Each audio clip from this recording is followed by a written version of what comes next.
Hey, everybody. Welcome. Really, really glad that all of you are here tonight. We have an extraordinary panel, and we've got an extraordinary issue to work on. If you're new to Climate Action Now, and even if you're somebody who's been on it before, you need to get your phone out and get your camera ready. There's a QR code that is going to take you to the specific actions for tonight's issue.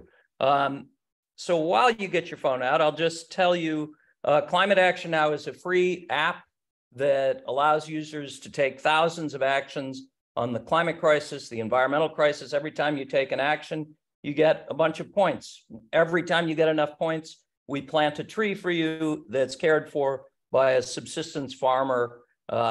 And that's what we do here. I'm Tim Guinea. I'm the president of the company. Brett Walters here, who's the founder and smart guy behind it. I'm certainly not. I want to thank the Sierra Club, Riverkeeper, the Climate Reality Project, New York Coalition of Chapters, and Food and Water Watch for putting this together. By the way, this action party, and if you've never been to one of these, what's going to happen is we're going to have these extraordinary speakers. But while they're talking about the problem we're facing, you can actually take action. And we want you to take action using the app. We've created a bunch of actions specific to this issue of Holtec dumping radioactive water into the Hudson. I'll just quickly mention two action parties coming up. One on Wednesday, with which is a Dine Green action party with Michael Oshman from the Green Restaurant Association. We're working to get restaurants to clean up their act. And then on July 13th, we'll be working on the federal farm bill. Scott Faber with the Environmental Working Group will be here. So Matthew, if you could go ahead and put the QR code up. Absolutely. Yeah, thank you so much, Tim. And thanks everyone for being here. Great to see such a turnout for this important issue. As Tim mentioned, if you haven't already, if you didn't already scan it in the waiting room, please hold up your phone to this weird looking little code on the side here and take out your camera app, whatever you use to take pictures, open that up, just like you're going to take a picture, point it right at that little code. But you're not actually going to press the picture button. A little yellow little thing should pop up with a link that you can tap to actually go right into the Climate Action Now app or download it if you don't have it already. So please take a minute to do that. Get downloading or get started on the campaign if you already have the app. And in just a moment here, I'm going to take it down and I'm going to turn my camera, my little video, into this screen. So if anybody misses it, or if you need to get back for any reason, if you get kicked out or anything like that, just look at my video in a moment here, and it will have this same code, and it will have the goal tracker ticking up. Love to see that we're already taking some actions here. Let's get to 800. That's going to be our first goal. I'm sure we will blow past that, but the faster we go, the more times we can raise this goal tonight. So yeah, back to you, Tim. So that's it. And the 600 you see on there already are emails that have already gone out. These actions have been up on the app all day, so that's why we're so far ahead of the game. But let's keep it going. I'm going to turn it over now to Santosh. One last thing is, if you have questions for the panel, please put them in the chat, and I will save them and get them to Santosh. The second half, we'll have a Q&A with the folks who are here, and I'm going to turn it over to Santosh. Hey, thank you so much, Tim. And for everyone, that's me, Santosh. I'm a community organizer at Food and Water Watch, really working to ensure we protect our Hudson River, our natural resources. And we're joined here by amazing advocates, two really powerful and wonderful Senate and Assembly sponsors that are really committed to protecting our Hudson River and ensuring that our economy and environment are really centered here in New York above all else. So I'm really glad. I want to make sure you guys get to introduce these people, but all of you are here today because none of us want to see radioactive waste being dumped in the Hudson River. this is one of those issues that's really black and white. If you ask a 5-year-old, should we dump radioactive waste in the river? They will say no. That's very intuitive, but we'll explain what's going on, what action we need to take. There is legislation now in play, which has already passed through the Senate. It's up for debate in the Assembly, and we're going to make sure it gets over the finish line. So thank you guys again for being here, and just really quickly going to introduce both our Senate and Assembly sponsor. We'll start off with Senator Pete Harckham, who's also the chair of the Environment Committee up in Albany, who's been a champion on this legislation, passed it through the Senate. But I'll hand it over to you, Pete, to introduce yourself and what you're doing with this legislation. Santosh, thank you so much. And great to be here with you and with Tim and with all our partners in advocacy here. And of course, Assemblymember Levenberg, who's a terrific champion, great partner on this issue.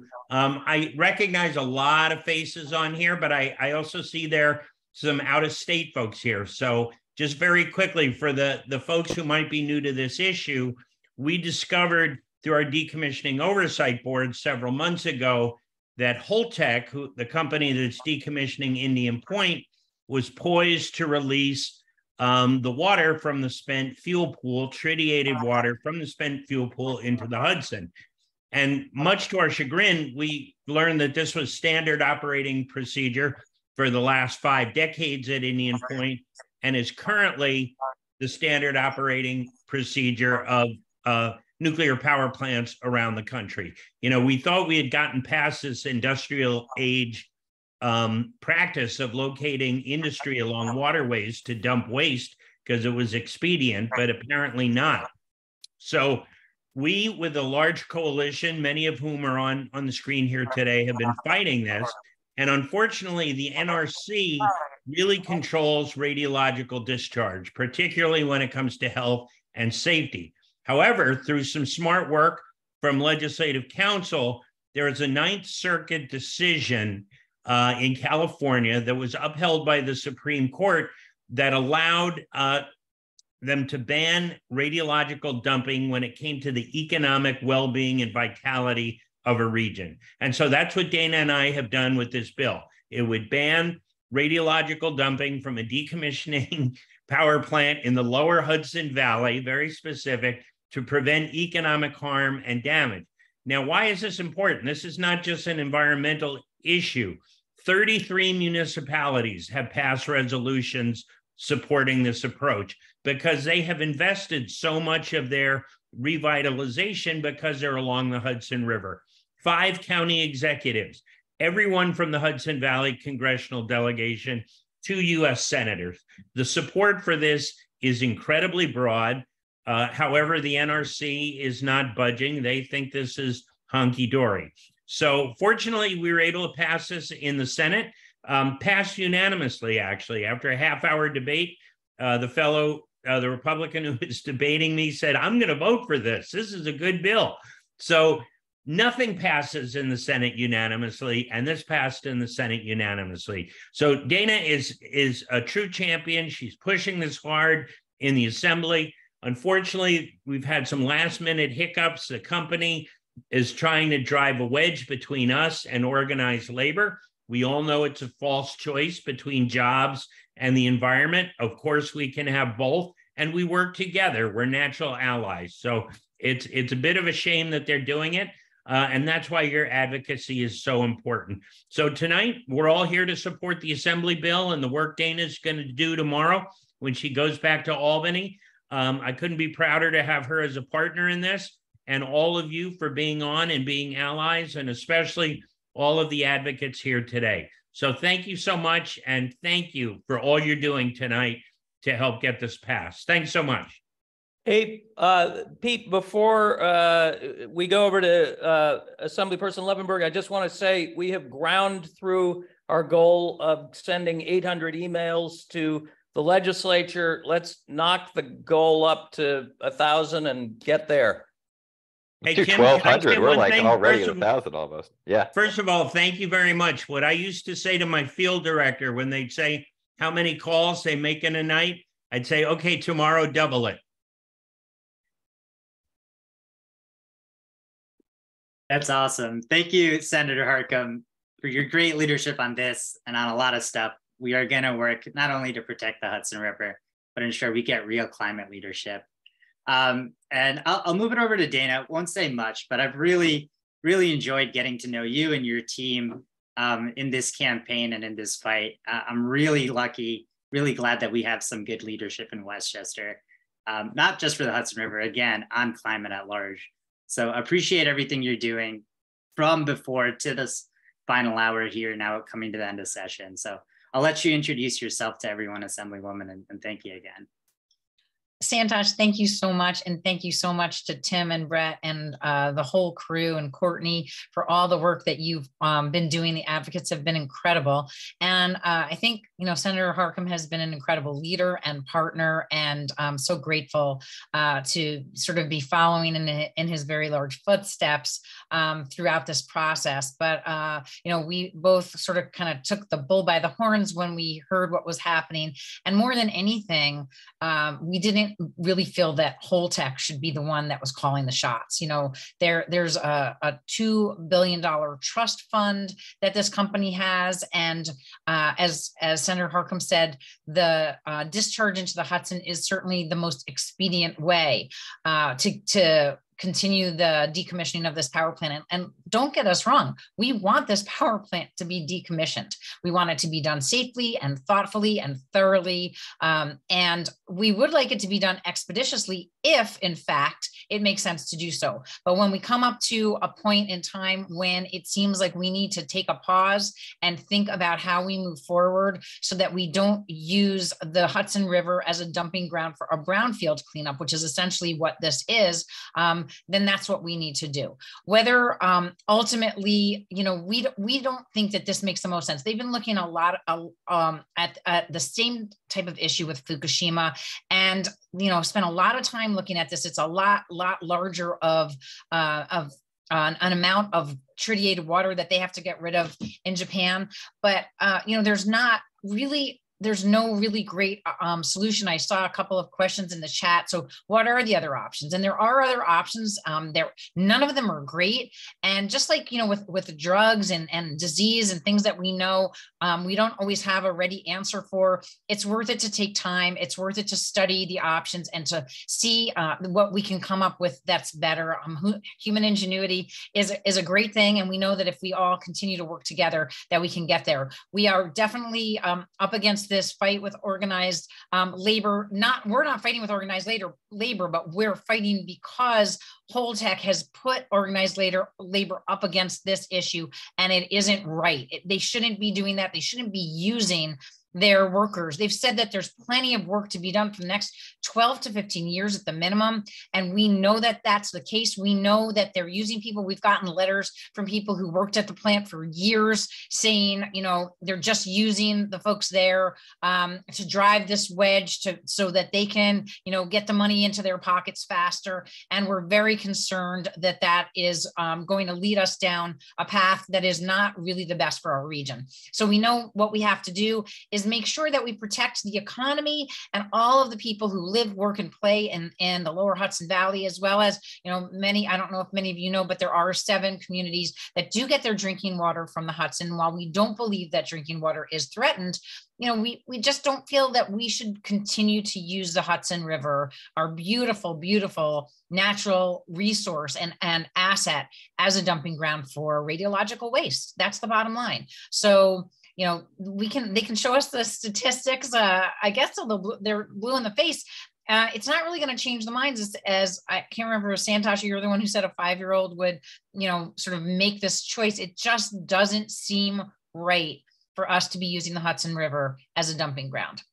We need to find a better way. We believe this legislation is the way to do it, and to just sort of put a stop to what we know in our gut doesn't make sense. So we're going to continue to power through. I appreciate all of your support. And again, the bill is coming up either tomorrow or Wednesday in the Assembly for debate.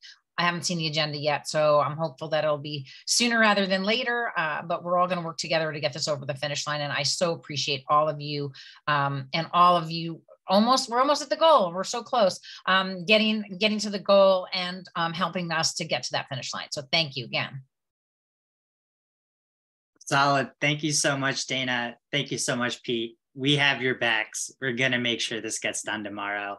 And as I'm saying this, we're creeping really close to the 12. Nope, we just there we go. Of 1,200 messages. So you know what this means? We got to move the goalposts. Always got to break for more. But I'm sure on the back end that's going to happen. But again, thank you so much, Assemblywoman. We do have two other really good panelists here who have been involved in climate advocacy as well as advocacy to protect our Hudson River. So Courtney Williams is a cancer researcher up in Peekskill. She's been a tremendous ally in the fight to protect our climate and make sure we have a livable future for all. She is a huge asset for us, coming here with a wealth of knowledge, and is a lot of fun to rally with. So make sure if you're out there and you're shouting, you're doing it with Courtney. She does it well. So I hope we can spotlight Courtney as well as Richard Webster. Richard brings decades of experience from Riverkeeper as an attorney who has been fighting these kind of legal battles for way longer than I've even been in the environmental movement. So he has like a wealth of knowledge to bring here. He's also a member of the Decommissioning Oversight Board, the entity that kind of looks at what we're going to be doing as we decommission Indian Point, especially in particular with tackling this dumping issue and ensuring we have real alternatives put in place that don't harm our river, don't harm our environment, don't harm our economy. So thank you both, Courtney and Richard. I'll give you guys both kind of a quick chance to introduce yourselves before we kind of hop into some questions, because I probably didn't give the full bio, but we'll have you start, Courtney. Sure. Thanks, Santosh. So as Santosh said, I am a cancer researcher by day, and then a climate and environmental activist in my non-existent free time, and kind of came to this through no fault of my own, where I live in Peekskill, 400 feet from my front door. Spectra Energy wanted to build a massive gas pipeline, and they were successful. That's also the same gas pipeline that runs 105 feet from critical safety infrastructure at Indian Point Nuclear Power Plant.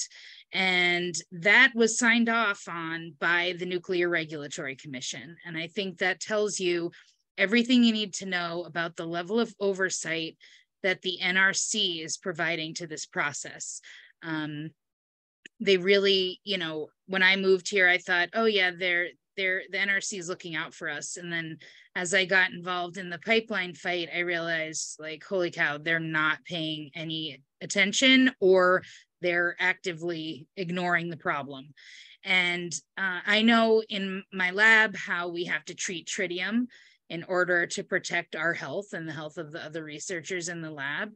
So the thought that you would just dump copious amounts of it into the Hudson River, where people are recreating, where people subsistence fish, is completely preposterous. And given, what I said about the NRC, there's zero trust that they are testing this properly and that they know everything that is in there.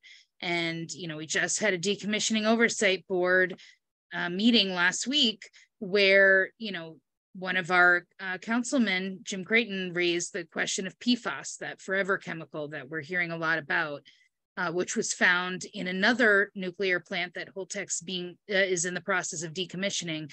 And the DEC was really caught flat-footed. They have no plan to test it. They don't even know if they can test it, given the samples they currently collect. They don't know how long it would take to get something working. Like, this is what's happening at the state level. We really need, our agencies are kind of asleep at the wheel. And that's why we really need to support Assemblywoman Levenberg and Senator Harckham and getting this bill over the finish line in the Assembly, and then really getting Governor Hochul, who has been totally silent on this issue, getting her to act. Thanks, Santosh. Thank you so much, Courtney. I know with your help, we're going to get the governor to do the right thing.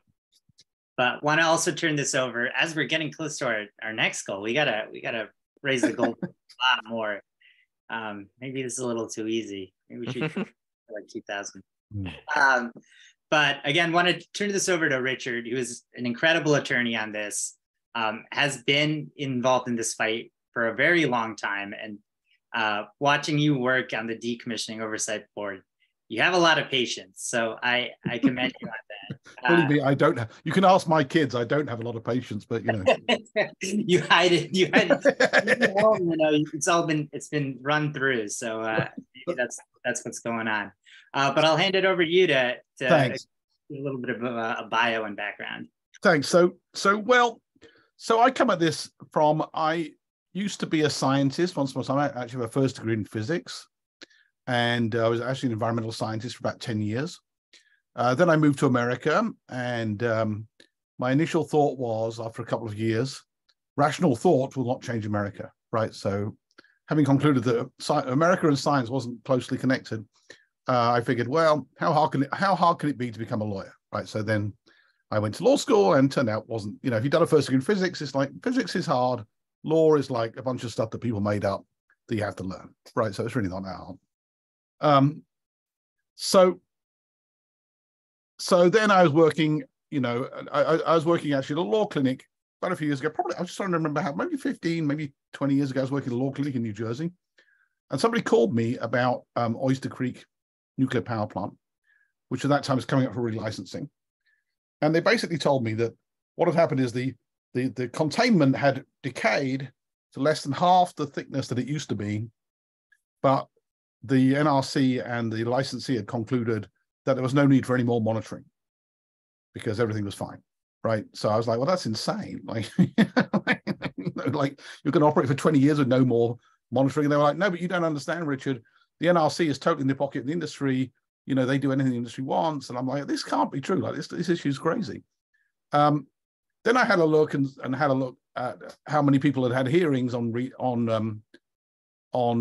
relicensing. The answer was 0. Nobody had ever had a hearing on a relicensing.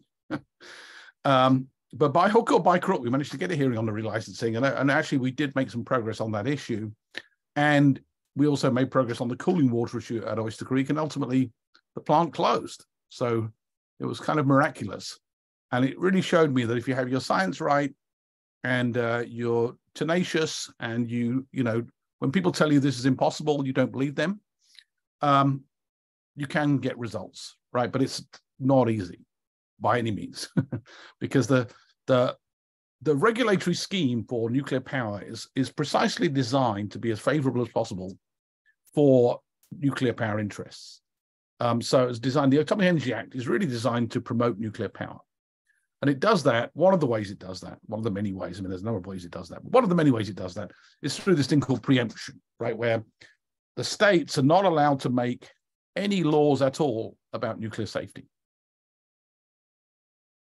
That is at operating nuclear plants or at decommissioning nuclear plants. So there's a very hard rule that there's no state law allowed, right?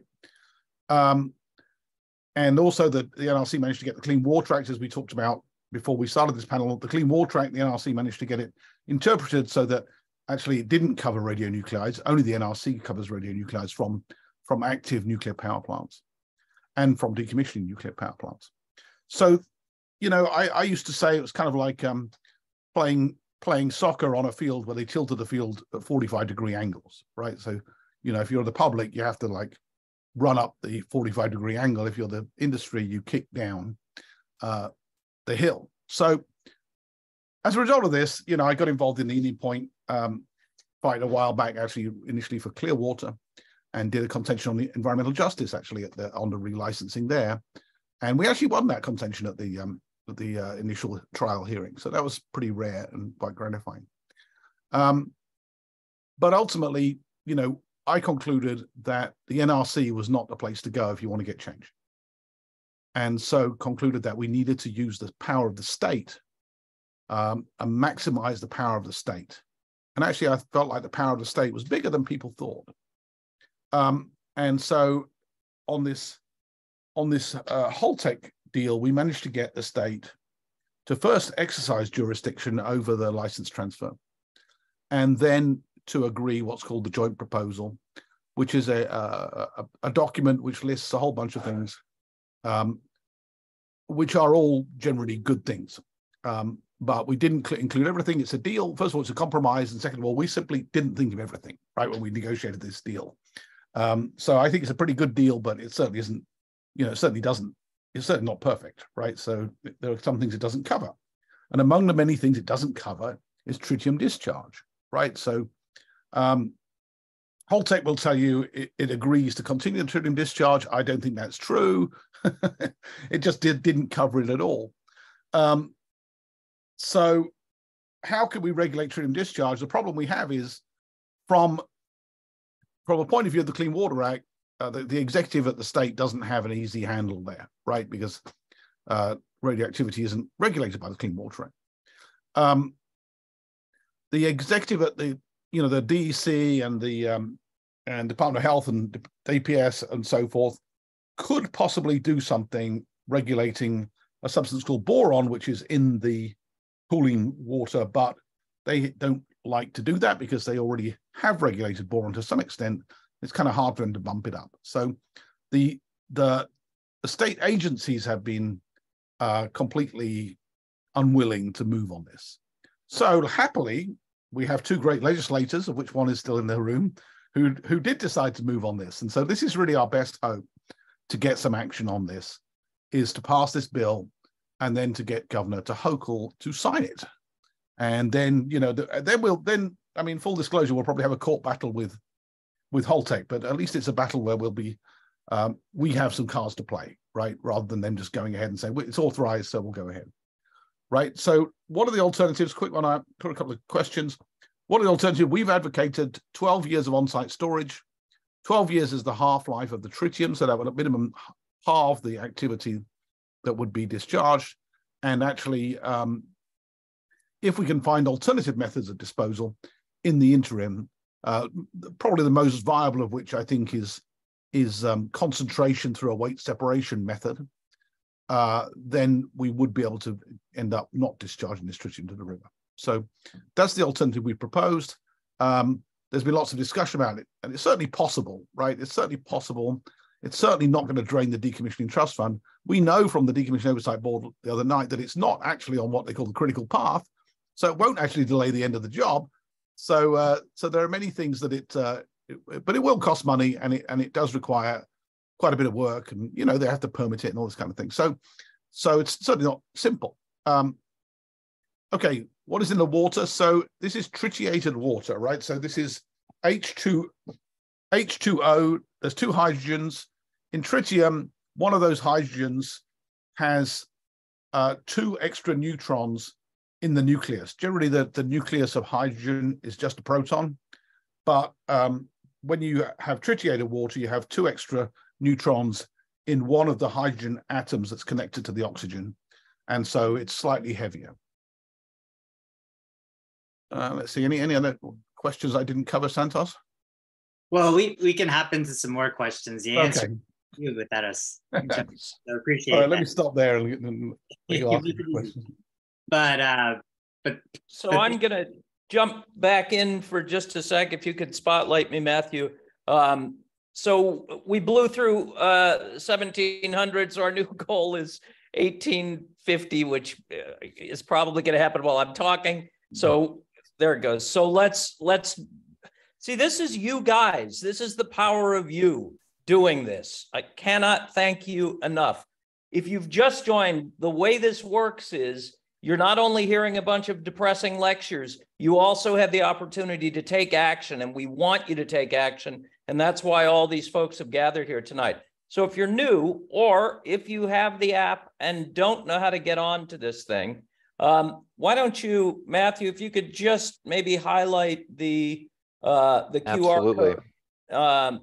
So if you turn your phone on and turn the camera on, right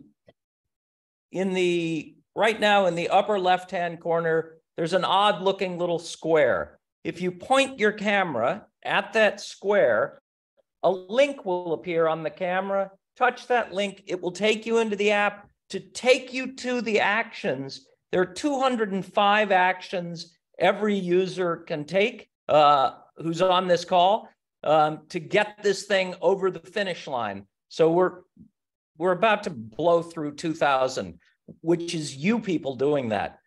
So let's just leave that up for just a second, and then we'll go back and take some audience questions. And maybe if Assembly Member Levenberg is, I think she's still here, maybe we can include her on that too, if we could spotlight her. So let's jump back to the panel, but great work, everybody. Solid. Thank you so much. This is so great to see. I mean, the name of the game here is totally people power. We have the science, we have the righteousness on our side, but in order to win, we need to flex that people power. So glad that you guys are bumping that number up. We're going to definitely break 2,000 actions. Let's keep it going. Make sure to scan the QR code. I have been hearing this whole time. I mean, it's very basic, right? We know radioactive water shouldn't be in the river. But to explain it for folks, Courtney, maybe you could, Richard kind of talked about what really specifically the chemistry of tritium is, but maybe you can go and dig into that. What are the health impacts of tritium? Who's really impacted by it? And why we're so worried of this being in our Hudson River? Yeah, so I think the main thing to keep in mind is that the science is just not being done on the health effects of tritium. So Richard got the Nuclear Regulatory Commission at the last DOB meeting to admit that they had started the process of doing a study to find out about health impacts that the public experiences living near nuclear power plants. And then when the researchers came back with a price tag that wasn't worth it to the NRC, they stopped the study. And I think that's really what's been going on here. And last year, the National Academies of Sciences came out, with their own study looking at the health impacts of low dose radiation and basically concluding that we haven't done the science to say whether or not it's safe or what those health impacts are. And so depending on who you ask, you will, hear that it's unicorn farts and it's totally safe. And everybody who's worried is just a Chicken Little. And then you will hear from others who say, yes, this is something we do have to worry about, especially when tritium is ingested, and that we should not be dumping this. Just to give you an idea, if I use tritium in the laboratory, I need to test every surface, including like the bottoms of my shoes, any equipment I use, and test for the presence of tritium or any, tritiated water, or anything that I might be using in the experiment. And then I need to clean that up immediately. You're not allowed to just leave it drip drop around the lab because of the exposures that it will cause to your colleagues and to yourself. So that is how cancer researchers handle this in a laboratory, but the NRC thinks it's fine to dump it in the river. And the other thing I want to point out, and I dropped a link in the chat, is that tritiated water is just one of the things that is in there. So I dropped the link to the testing that was done at the Pilgrim nuclear power plant that Holtec is also decommissioning, and they found other things as well. And we also know that our nuclear plant, Indian Point, has been leaking really nasty radioactive materials into the Hudson for decades. And so, this is, and though that leak that has been ongoing, those don't count towards any of their like measurable emissions. I don't think when they talk about like how much they release into the environment, they're not counting their uncontrolled leaks. So I think by and large, what I think is a good analogy is imagine, we are at the valve and we're deciding to open the valve, downstream of the GE plant. And, what are we going to do? Are we going to take a chance and be like, I'm sure the tritium and everything else that's in there is fine? Or are we going to say, you know what, it's not okay for the public and the river to assume the risks so that Holtec can do this as cheap and as easy as possible? That's really what this decision comes down to. Well said. Yeah. Hey, Santosh, I'm just jumping in really quickly to say we blew through our goal. So we're heading up to 2,500 emails. So I know it's a little like a telethon, but well done, everybody. Oop. I think we lost Santosh. It looks Oh, no. like. I think it Are you came still up. there? Do you want to join a He- breakout room? So I think he probably Yeah, pressed. he might have gotten booted to a breakout room. I just got a thing pop up Yeah. asking me to join. So Okay, well, let me, in the meantime, while that gets sorted out, there's a question from Rob. Do we know how much radiation is in the water they wish to dump? Is this coolant water that has come in contact with core or water that surrounded the cement casing? My understanding is that this is water that has been cooling the spent fuel pool, that there's some transmission between the core and the spent fuel pool and during refueling, but not that much. So it's relatively it's not nearly as radioactive as the cooling water that circulates through the reactor. So they have a treatment system, that they will tell you is great, but of course it does not take out tritium, because tritium is chemically the same as water. So although the nucleus of one of the hydrogens is different, the actual electrons spinning around the outside are all the same. So what that means is, from a chemical perspective, you can't separate out tritium from water. The only way you can do it is through a weight-based method.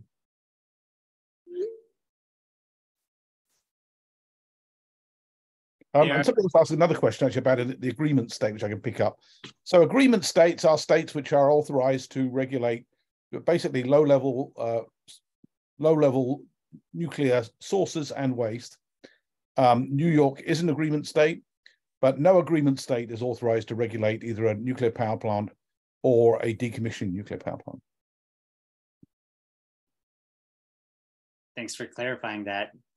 Dana, there are two political kind of questions here in the chat.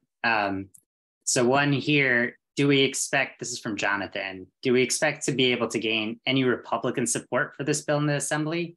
I mean, he's represented by Mark Molinaro, so I know Pete kind of alluded to the bipartisanship from this, but maybe you can speak to that as well. Yeah, so we have had, I think we have one Republican sponsor. Am I good?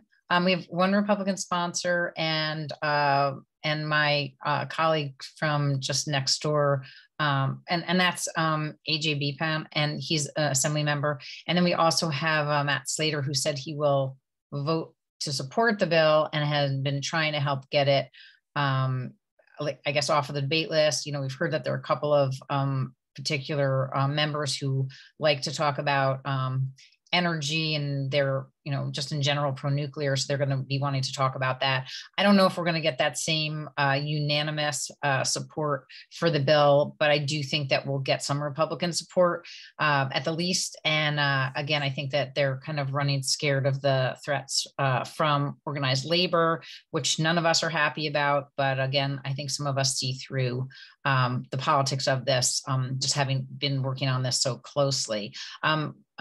Congressman Lawler has actually been in support of this legislation, and 3 of the 5 county executives that have supported it and said that they don't believe we should be doing this discharge are also Republican. So we do have Republican support for this notion, and I think that that'll continue to some extent. So I think that yes, we can count on at least some Republican support, but I don't know if full in the Assembly. I hope that answers your question. What was the other one, Santosh? It definitely does, and I'm glad that you highlighted, especially Congressman Lawler, who has been pushing this last week too to see where the Republican caucus is at. You did kind of mention labor as well. There is a question about that from Maura. So she's trying to kind of wrap her head around this. Can you help us understand the labor wedge that Holtec is using, and really what is Holtec doing right now? Sure. I think that Courtney did try to address it. At least I saw a little bit. So again, basically, Holtec sent a letter out to the operating engineers and the carpenters, and I think a few others, saying that they were going to have to cut a whole bunch of jobs. And I think they said on the phone, I mean, I don't know where I'd come up with the number 100, but I definitely heard that they said something like 40 carpenter jobs and 60 operating engineer jobs if they weren't allowed to go through with the discharge. And again, they're basically saying we can't do this fast. We're going to have to put, a halt to this, and threatening to slow down the process. But then again, and Richard, and Courtney and anybody else who was at the meeting the other night, you heard specifically that there were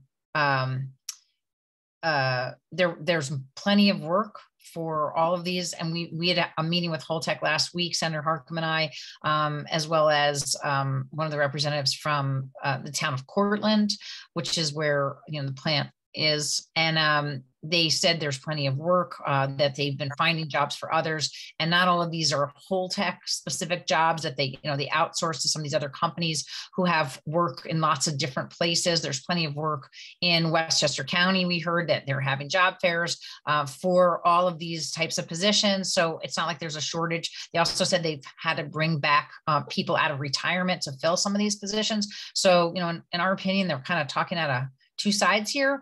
And it's really not clear at all that there's threats to labor, except that by threatening labor and saying that if they aren't able to do it their way, it's their way or the highway, that, that they're going to get labor to come and push back against this legislation. I hope that answers the question. Maybe I'll add a little more context there, which is that Holtec did push back the decommissioning at 2 plants because they were running short of money in their decommissioning trust fund, and they did lay off a bunch of people at those plants. Now, that's not the case here. There is not a shortage of money in the decommissioning trust fund. But the way these decommissions are financed is slightly weird in that they have all this money invested. They have this trust fund invested. If the market goes up, it's great because then they have more money. But if the market goes down, they have less money. And it's like those plants, the market went down and they didn't have enough money left. So they're basically waiting for the market to go up again. So that's kind of the background that Labour are working with, right? They know that Holtec is prepared to lay people off at the drop of a hat, and here it's pretty clear that they don't have to, but I think they're just using this as a cudgel to make Labour do their bidding. Exactly.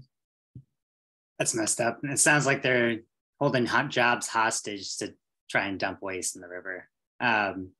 But we know that's nonsense. This is industry playbook 101, which is why you guys are jamming the buttons. I see we're coming close to 2,500 actions taken. That's incredible. Let's break that in the next 10 minutes. Make sure we have Dana's back and get this bill over the finish line. There's another kind of technical question here from Rob. Do we know how much radiation is in the water they wish to dump? And then he kind of goes on to ask, is this coolant water that has come intact with the core or water that's around the cement casing? Richard or Courtney, I think maybe one of you would be best at handling this. I think Richard answered. I don't remember. I mean, we do have it was in Dave Lockbound's presentation that was presented at the I think it's around 400 curies, but that's just, I could be wrong. And that's what they say is there. So there is some questioning, like I've been in meetings with the DEC and with the Department of Health for New York State, and asking questions about like what they test for, how they test, and they really, at least the people they send to talk to me, don't know what's going on. And so that number is a self-reported value, from Holtec. So, take that for what it's worth. But at the last DOB meeting, because of public outcry, there was talk of doing more what they call split sampling, where it's like it's collected and then part goes to the Department of Health and part goes to the DEC. Oh, sorry, I didn't realize my video was turned off. And part goes to the DEC so that they can do these kinds of measurements. But I think the other thing for us to keep in mind is you don't find what you don't look for. And so I've been really trying to get a list of what all they test for. And they have not been forthcoming with that. And I think it definitely seems to me like they've got blinders on and they don't want to find something that's going to necessitate their action. That is troubling to hear. In terms of quantity, it's they're estimating 1,300,000 gallons. Okay, that's a lot of wastewater. I think that gives you a sense, Rob. There's a lot of bad stuff and a lot of stuff that we legitimately just don't have the data on, which makes me think maybe we should even just take time to stop and have like independent testing of this before moving forward on anything. Hey, I just want to bust in because you guys broke the goal yet again. You've sent 2,500 emails. We're going to swamp some members, computers tomorrow. So way to go. So why don't we crank it up to 2,700, see if we can get there. That is incredible. Thank you, all of you. And again, share this with others. This is how we win, is with enormous people power. Richard, you were going to say something. Yeah, somebody said, is there any state oversight over the cleanup? And if not, why not? So the part of that joint proposal was actually Holtec agreed to allow DEC to supervise the cleanup, which is actually the decontamination of the ground. They agreed to meet, just to give you an idea, to reinforce Courtney's point about the NRC limit is 25 millirems per year. The state standard for radiological cleanup is 10 millirems per year. So Holtec did agree to meet the 10 millirems per year standard, and they did agree in an administrative order on consent to allow the DEC to use their normal oversight process. So, that's what I was saying at the start, is that through the joint proposal, we got a lot more access and a lot more state supervision than most states do. It definitely needs to be said that Pete and Sandy Galiff and Dana, even when she was working with Sandy Galiff, our previous assembly member, like this decommissioning oversight board we have is a first in the nation type entity. We're the only nuclear plant in the nation crisscrossed by high pressure gas transmission pipelines. We are in a very, very densely populated area, with New York City being within the 50-mile radius.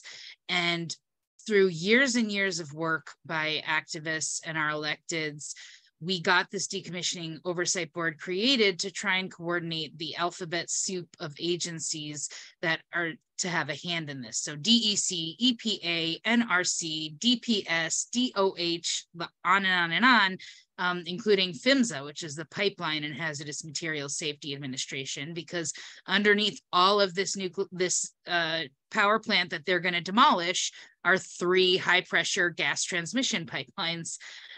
So we did create this DOB to try and coordinate all of that. And everything that's going on right now would not be being done if this DOB did not exist, because we forced their hand at every possible turn. So we have a track record here of success and in forcing our regulatory agencies to do the right thing and pay attention.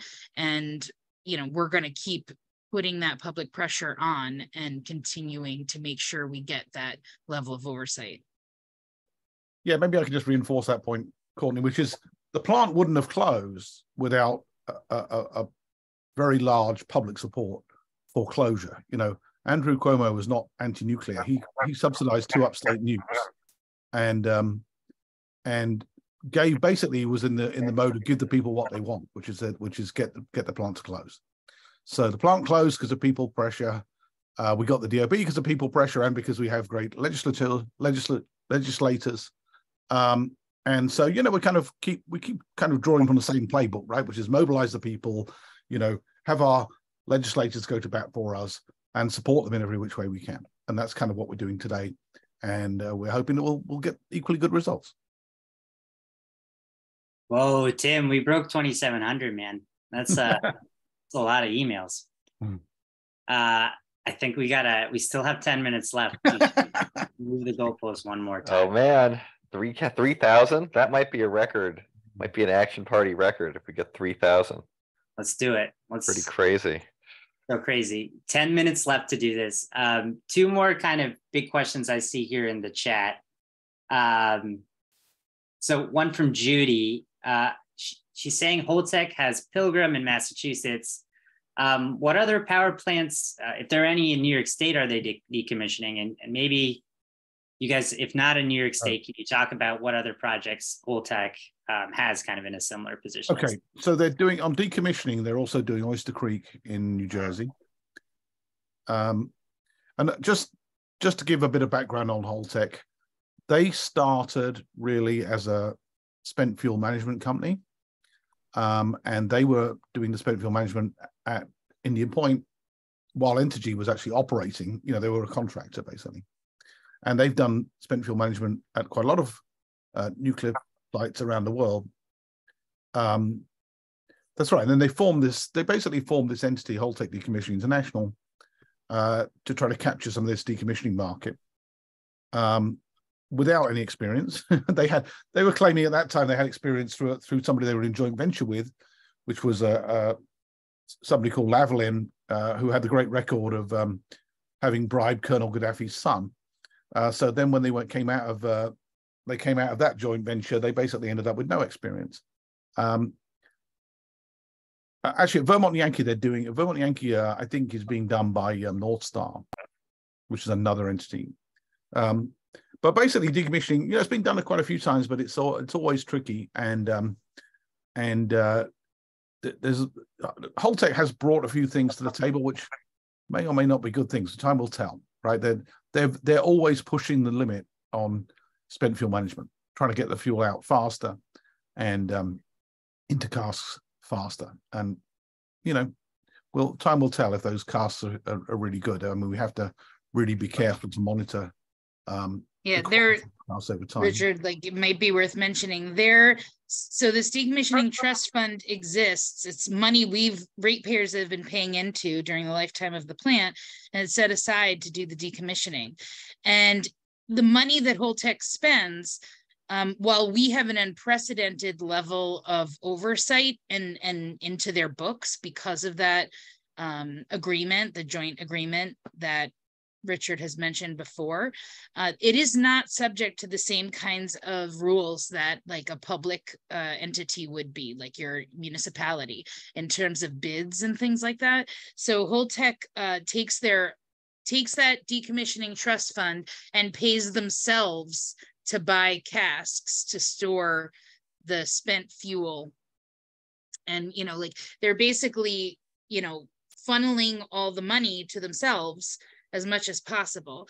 And that doesn't mean we're getting the best quality cask or the best process. We're getting the process that Holtec can make money off of. That's messed up. But thank you guys so much. I know we only have a couple minutes left, so just gonna have one more question, and then kind of go into some last thoughts. The crucial thing here is we're so close to that 3,000 actions. I would love to get there. One last kind of thing here is, Courtney, you mentioned you fluttered off a ton of agencies like the DEC, PSC, DOB, NRC, short of the NWA. Who is, at the end of the day, the real decision maker that's going to make sure we're not going to dump radioactive waste in the Hudson River? And what do we have to do to make sure that decision maker does the thing? Yeah, it's Governor Hochul. She's been completely and totally silent on this. And, you know, something that we haven't mentioned is there's an elementary school 4,000 feet from the reactor domes at Indian Point that they're going to be demolishing. And the parents at that school who are worried about their kids, and staff at that school cannot even get an answer from the governor or an acknowledgement of their concerns. So all of this is to be laid at her feet. This is clearly a major, I mean, hello, a bill passes unanimously through the Senate, and it's, you know, it's been all over the news with Holtec's dumping plans. We've got, what are we up to now? How many? Over 500,000 signatures on a petition. Like, this is really an unprecedented level of public engagement, and she's completely silent on it. And, you know, these agencies, and I think this is where, you know, Richard mentioned, like, the good science isn't going to solve the problem. These agencies are not going to do something that the governor does not want them to do.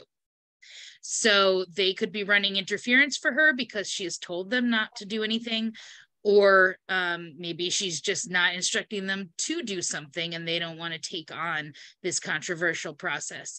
But, you know, if Governor Hochul wanted this stopped, it would be stopped, and she could just instruct our state agencies to figure out how to do it. Or to try and fight to do it. I mean, we got this closed, New York State got this closed, you know, it was a fight. And you know, they fought the NRC over what they have jurisdiction over, but now that Holtec wants to dump, suddenly New York State's like, oh, we don't have jurisdiction. It's like, that didn't stop you from getting it shut down. What's changed? So really, it's Governor Hochul that needs to hear from us and be forced, publicly shamed, whatever it will take to get her to do the right thing. Definitely a lot of strategies, but good to know that the governor is the key here. Thank you, everyone. Again, Tim, we broke 3,000. Thank you for organizing this, put this together. Want to open the floor here to the panelists and folks just to get some last thoughts before we go. And I'll hand it off, Tim, for you to do that and close it out. Great. Before we go, I just want to, first of all, mostly thank you. Public participation is the only thing that makes democracy work. And the fact that we banged out almost 3,100, I'm sure by the time I finished talking, emails expressing our concern about this is fantastic. I want to also mention Manajo Green, county legislator who worked at Clearwater and has been a long time person in the fight to get Indian Point decommissioned. I notice is on the call. I notice my friend Owl is on the call, who's been important in this work. But so many of you, also, if you're on the app and you didn't go through all the actions, they're still going to be there. So you can keep firing off those letters, and you know, the sooner the better. This may get voted on tomorrow, but thank you all. And why don't we pass it on to Assembly Member Levenberg for any last thoughts she might have. I just want to say thank you. Absolutely, the advocacy has been incredible. And again, as Santosh said, a 5-year-old would understand why it's so important and why we need to fight for what to do the right thing. And that is to not dump radiological waste into the Hudson River. It's just that simple.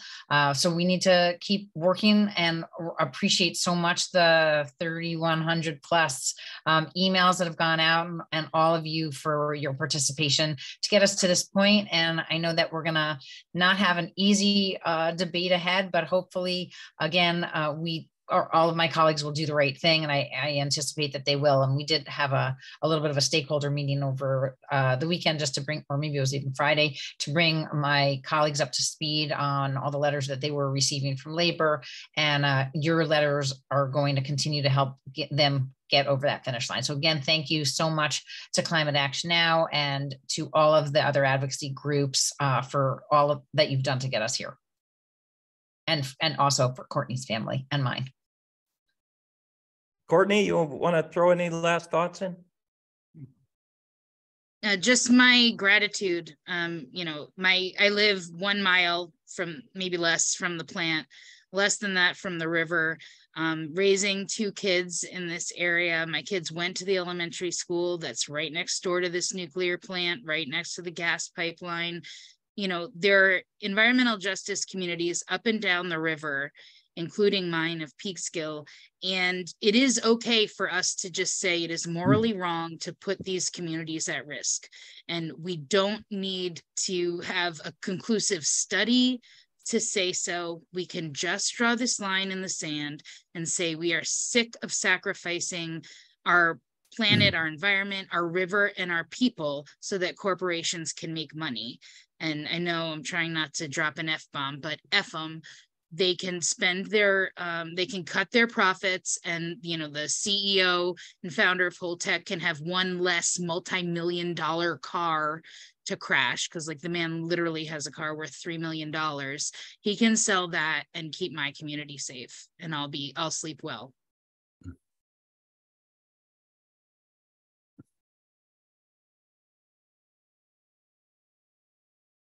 You're muted, Tim. Sorry. Richard, do you want to throw any last thoughts in? I mean, just this is what we need to do, you know, to get this discharge addressed. This is the way to do it. And I know everybody here has put in a lot of actions. This is how we're going to do it. I'm confident that Dana Levenberg is going to get it done. About it, you know, she requires our help. So let's all do it. And you know, we've done this time and time again. To inject a little hope into this, we've done this time and time again. We've won time and time again. We can get this plant decommissioned safely and effectively. We just have to push the Holtec and push the state to want to do it. And I think we're doing it through this action. Great. Santosh, did you want to say anything?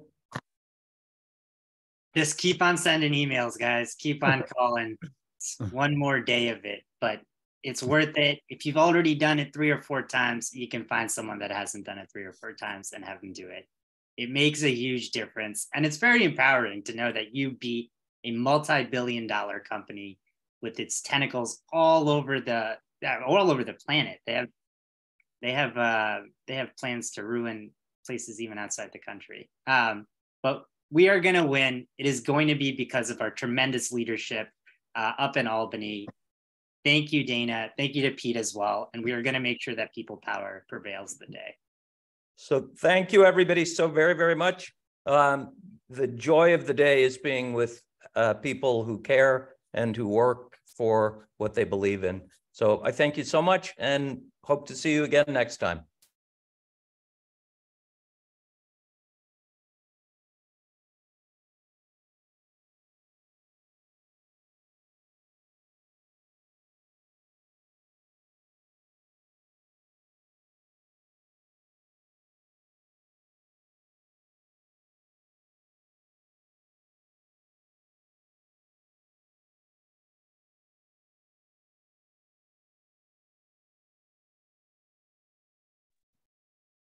Hey, Matthew, and I think you can close it. Hey, Rick, and so many other good folks out there. Thank you so much for joining us tonight. I think we can end the meeting now, Matthew.